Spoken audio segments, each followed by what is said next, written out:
I can only guess why. Too big a country with its own opinion and so on. And the United States, I've seen how issues are being resolved in NATO. I will give you another example now concerning Ukraine. The US leadership exerts pressure, and all NATO members obediently vote, even if they do not like something. Now, I'll tell you what happened in this regard with Ukraine in 2008, although it's being discussed. I'm not going to open a secret to you, say anything new. Nevertheless, after that we tried to build relations in different ways. For example, the events in the Middle East, in Iraq. We were building relations with the United States in a very soft, prudent, cautious manner. I repeatedly raised the issue that the United States should not support separatism or terrorism in the North Caucasus. But they continue to do it anyway. And political support, information support, financial support, even military support came from the United States and its satellites for terrorist groups in the Caucasus. I once raised this issue with my colleague, also the President of the United States. He says, "It's impossible. Do you have proof?" I said, "Yes." I was prepared for this conversation, and I gave him that proof. He looked at it, and you know what he said? "I apologize, but that's what happened." I'll quote. He says, "Well, I'm gonna kick their ass." We waited and waited for some response. There was no reply. I said to the FSB director, "Write to the CIA, what is the result of the conversation with President?" He wrote once, twice, and then we got a reply. We have the answer in the archive. The CIA replied, "We have been working with the opposition in Russia. We believe that this is the right thing to do, and we will keep on doing it." Just ridiculous. Well, okay. We realized that it was out of the question. Forces in opposition to you. So you're saying the CIA is trying to overthrow your government? Of course, they meant in that particular case the separatists, the terrorists who fought with us in the Caucasus. That's who they called the opposition. This is the second point. The third moment is a very important one, is the moment when the US missile defense system was created. The beginning. We persuaded for a long time not to do it in the United States. Moreover, after was invited by Bush Jr.'s father, Bush Sr., to visit his place on the ocean, I had a very serious conversation with President Bush and his team.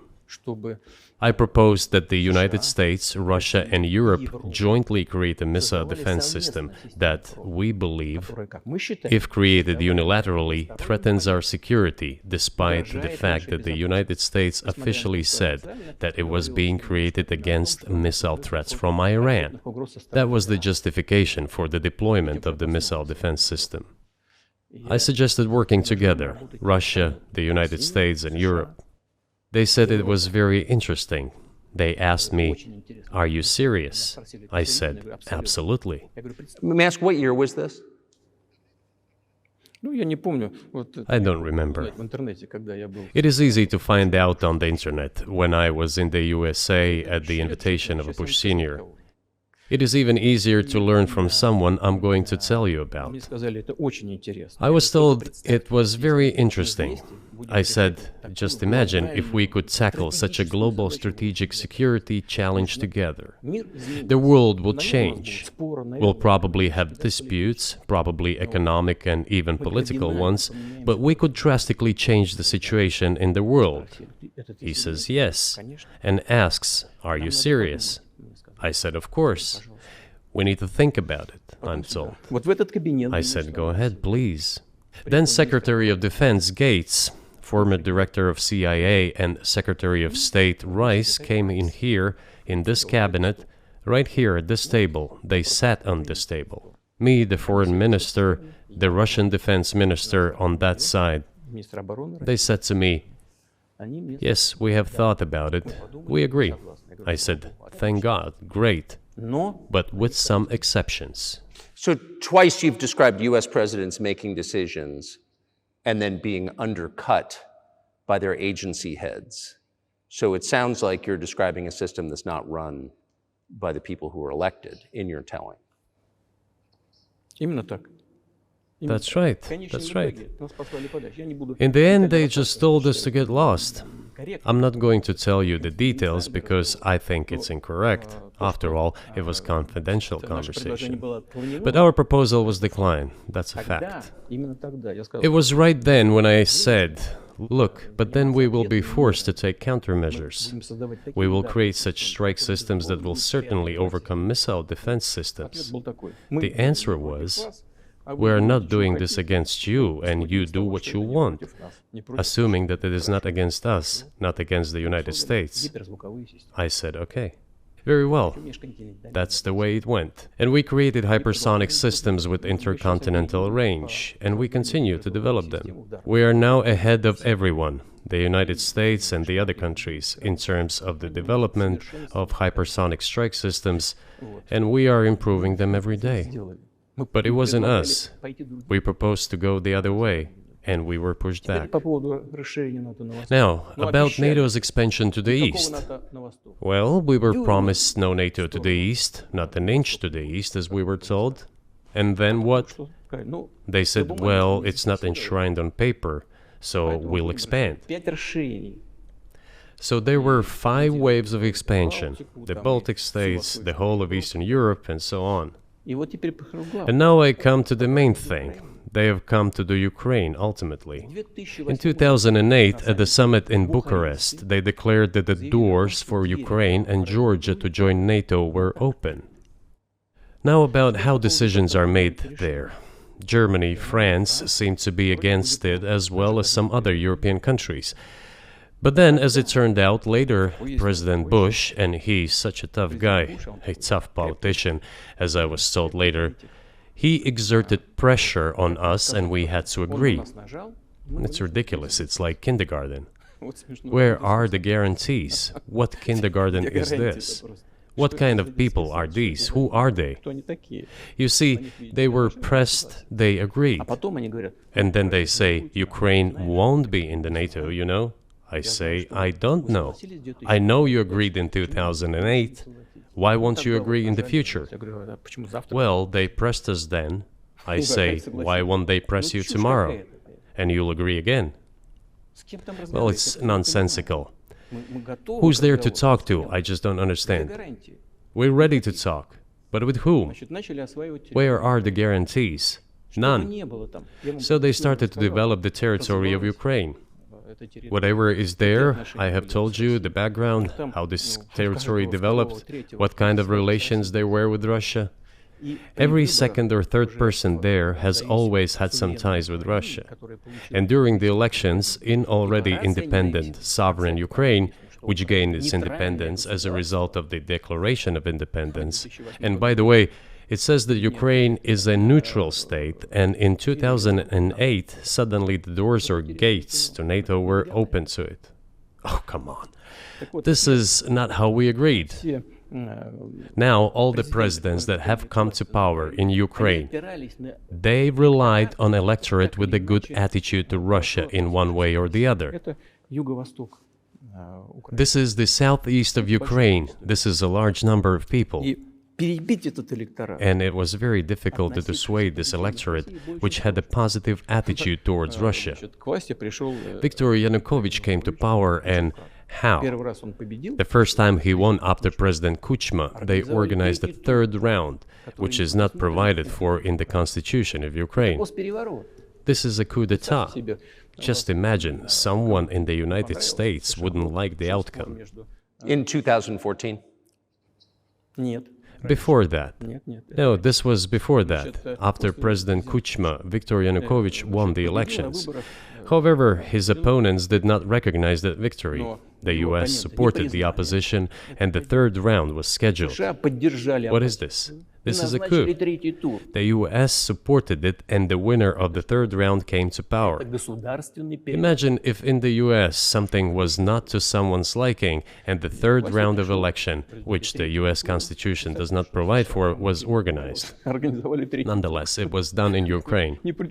Okay, Viktor Yushchenko, who was considered a pro-Western politician, came to power. Fine, we have built relations with him as well. He came to Moscow with visits. We visited Kiev. I visited too. We met in an informal setting. If he's pro-Western, so be it. It's fine. Let people do their job. The situation should have developed inside the independent Ukraine itself. As a result of Kuchma's leadership, things got worse and Viktor Yanukovych came to power after all. Maybe he wasn't the best president and politician, I don't know. I don't want to give assessments. However, the issue of the association with the EU came up. We have always been lenient to this, suit yourself.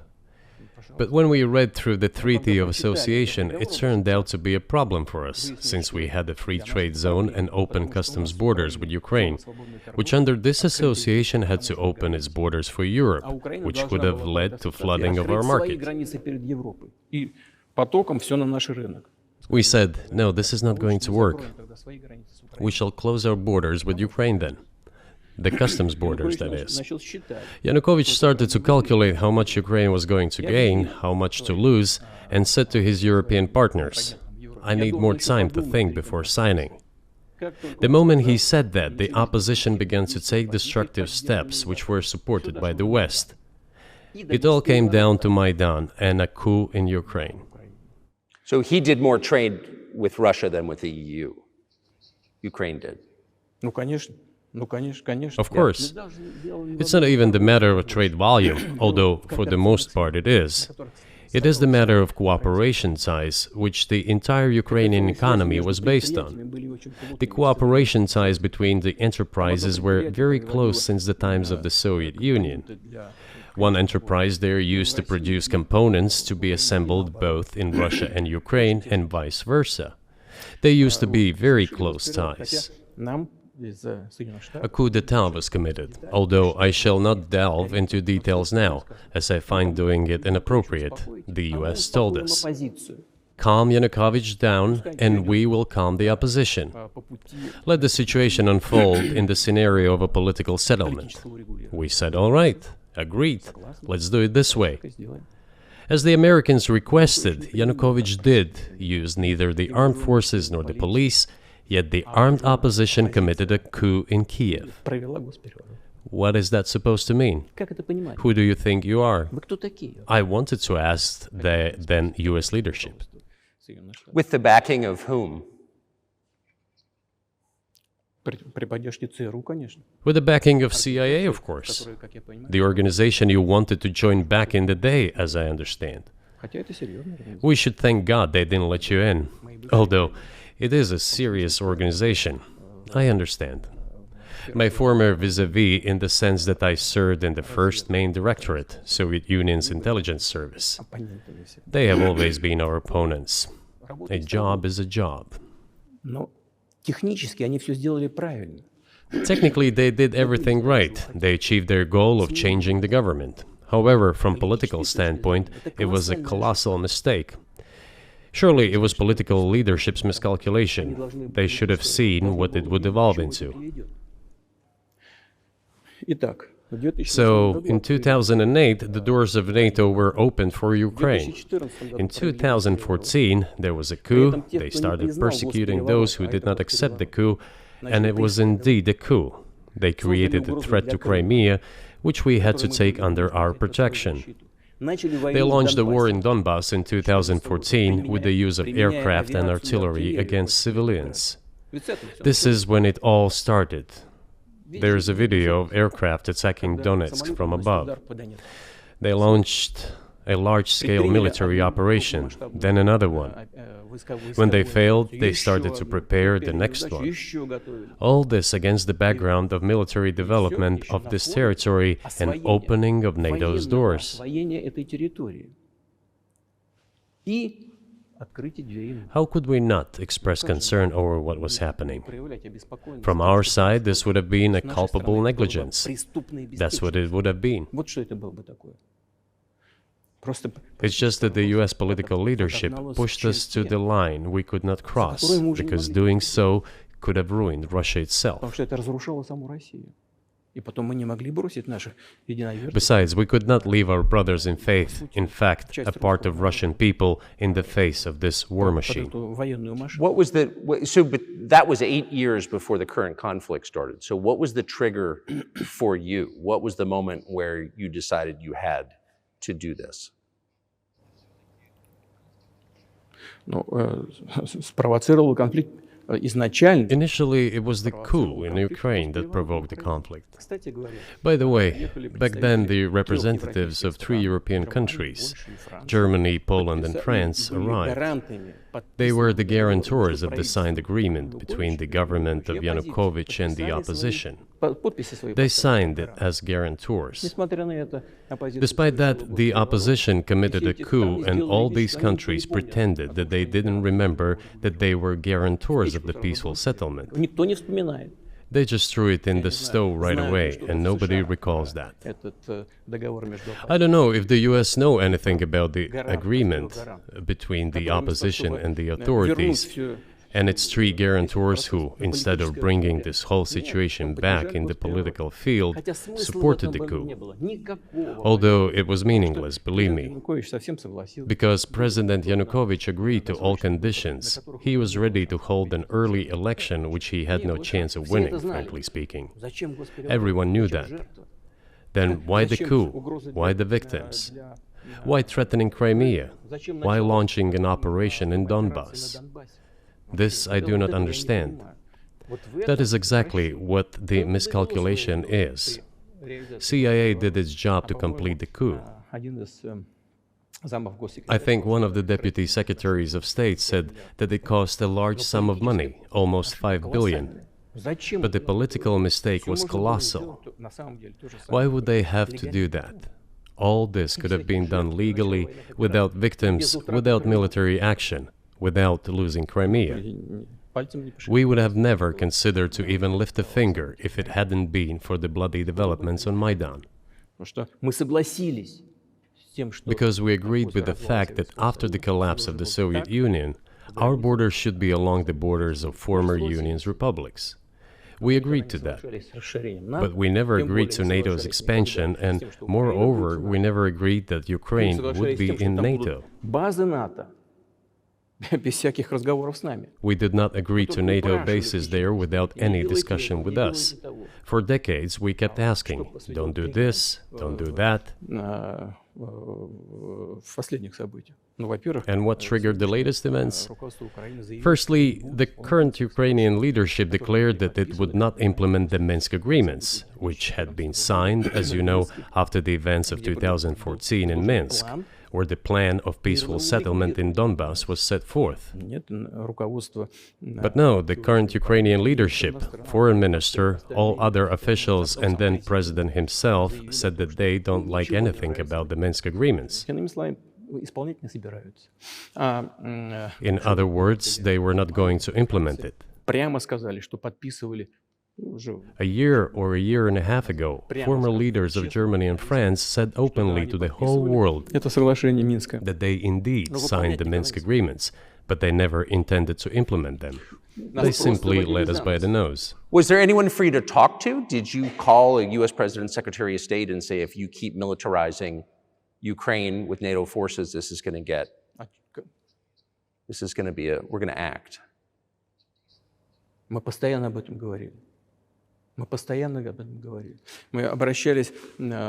We talked about this all the time. We addressed the United States and European countries' leadership to stop these developments immediately, to implement the Minsk agreements.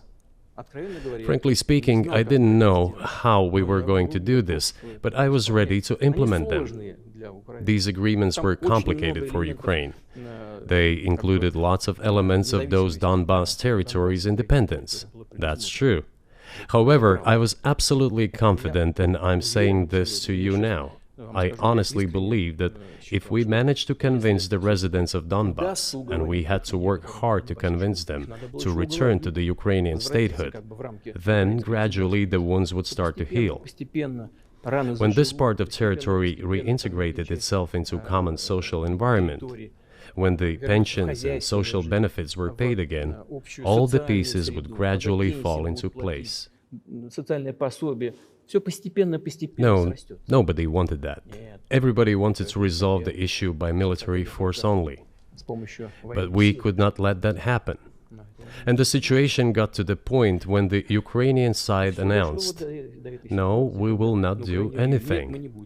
They also started preparing for military action. It was they who started the war in 2014. Our goal is to stop this war. And we did not start this war in 2022. This is an attempt to stop it. Do you think you've stopped it now? I mean, have you achieved your aims? No, we haven't achieved our aims yet, because one of them is denazification. This means the prohibition of all kinds of neo-Nazi movements. This is one of the problems that we discussed during the negotiation process, which ended in Istanbul early this year.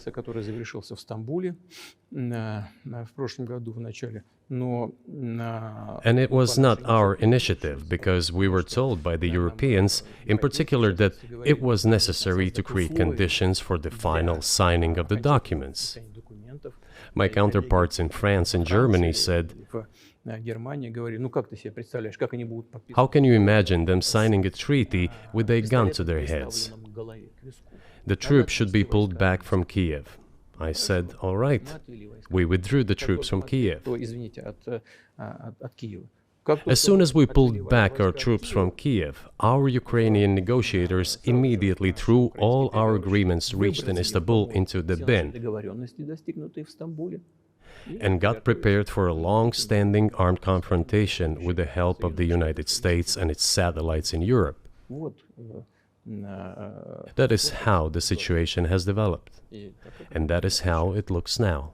But what is, pardon my ignorance, what is denazification? What would that mean? What is... Да, вот я как раз хочу сейчас об этом сказать. Это очень важный вопрос. Денацификация. That is what I want to talk about right now. It is a very important issue. Denazification. After gaining independence, Ukraine began to search, as some Western analysts say, its identity. And it came up with nothing better than to build this identity upon some false heroes who collaborated with Hitler.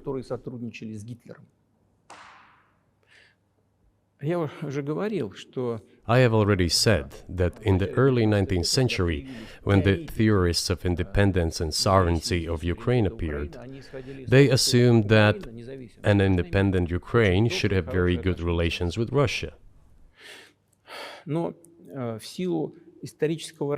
But due to the historical development, those territories were part of the Polish-Lithuanian Commonwealth.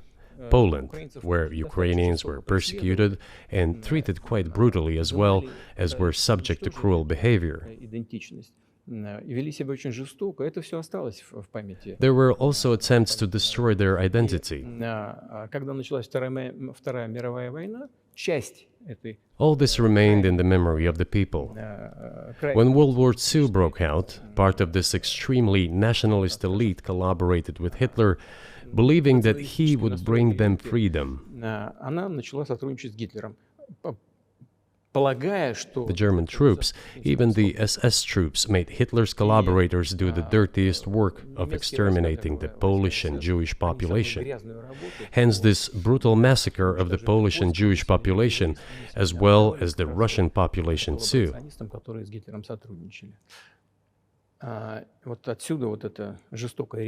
This was led by the persons who are well known, Bandera, Shukevich.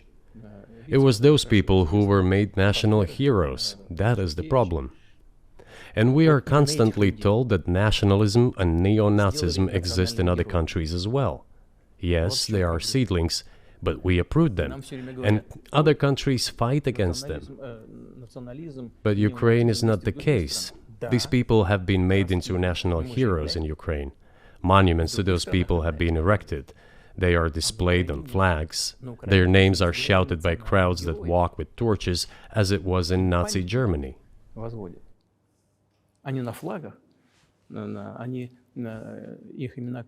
These were people who exterminated Poles, Jews, and Russians.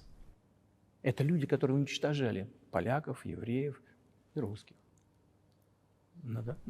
is necessary to stop this practice and prevent the dissemination of this concept. I say that Ukrainians are part of the one Russian people. They say, no, we are a separate people. Okay, fine. If they consider themselves a separate people, they have the right to do so, but not on the basis of Nazism, the Nazi ideology. Would you be satisfied with the territory that you have now? Нет, сейчас закончим. Вы же задали вопрос по неонацизму и денацификации. I will finish answering the question. You just asked a question about neo-Nazism and denazification. Look, the president of Ukraine visited Canada. The story is well known, but being silenced in the Western countries. The Canadian Parliament introduced a man who, as the Speaker of the Parliament said, fought against the Russians during the World War II. Well, who fought against the Russians during the World War II? Hitler and his accomplices. It turned out that this man served in the SS troops. He personally killed Russians, Poles, and Jews. The SS troops consisted of Ukrainian nationalists who did this dirty work. The president of Ukraine stood up with the entire Parliament of Canada and applauded this man. How can this be imagined? The president of Ukraine himself, by the way, is a Jew by nationality. Really, my question is, what do you do about it? I mean, Hitler's been dead for 80 years. Nazi Germany no longer exists. And so, true. And so, I think what you're saying is you want to extinguish or at least control Ukrainian nationalism. But how? How do you do that? Вот послушайте меня. Ваш вопрос очень тонкий. Listen to me. Your question is very subtle, and I can tell you what I think. Do not take offense. Of course. Он, казалось бы, тонкий, он очень противный, этот вопрос. This question appears to be subtle. It is quite pesky. Значит, You say Hitler has been dead for so many years, 80 years. But his example lives on.